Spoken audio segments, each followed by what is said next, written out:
Hi hello ಎಲ್ಲರೂ ಹೇಗಿದ್ದೀರಾ? ನಾನು ಇವತ್ತು ನಿಮಗೆ ಸಿಹಿ ಗೆಣಸಿನ ಲಾಡು ಮಾಡೋದು ಹೇಗೆ, ಸಿಹಿ ಗೆಣಸು ತಿನ್ನೋದ್ರಿಂದ ಏನೆಲ್ಲ ಪ್ರಯೋಜನ ಇದೆ ಅಂತ ತಿಳಿಸ್ಕೊಡ್ತೀನಿ.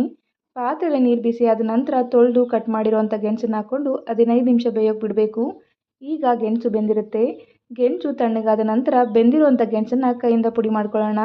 ನಂತರ ಇದಕ್ಕೆ ಏಲಕ್ಕಿ ಪುಡಿ, ಬೆಲ್ಲ, ತೆಂಗಿನಕಾಯಿ ತುರಿ ಸೇರಿಸ್ಕೊಂಡು ಚೆನ್ನಾಗಿ ಕಲಿಸ್ಕೊಳ್ಬೇಕು. ಎಲ್ಲ ಮಿಕ್ಸ್ ಮಾಡಿದ್ದಾದಮೇಲೆ ಸಣ್ಣ ಸಣ್ಣ ಉಂಡೆಗಳಾಗಿ ಮಾಡ್ಕೊಳ್ಬೇಕು. ಈಗ ಗೆಣಸಿನ ಲಾಡು ತಿನ್ನೋಕೆ ರೆಡಿ. ಸಿಹಿ ಗೆಣಸಲ್ಲಿ ಬೀಟಾ ಕೆರೋಟಿನ್ ಕಂಟೆಂಟು ಜಾಸ್ತಿ ಇರುತ್ತೆ. ಇದನ್ನು ತಿನ್ನೋದ್ರಿಂದ ನಮ್ಮ ಬಾಡಿಯಲ್ಲಿ ಬೀಟಾ ಕೆರೋಟಿನ್ನು ವಿಟಮಿನ್ ಎ ಆಗಿ ಕನ್ವರ್ಟ್ ಆಗುತ್ತೆ. ಇದರಿಂದ ರಾತ್ರಿ ಕೂಡು ಸಮಸ್ಯೆ ಇದ್ದರೆ ಕಡಿಮೆ ಆಗುತ್ತೆ. ಹಾಗೆ ಕಣ್ಣು ಮಂಜಾಗುತ್ತಲ್ವ, ಅದು ಸಹ ಕಡಿಮೆ ಆಗುತ್ತೆ.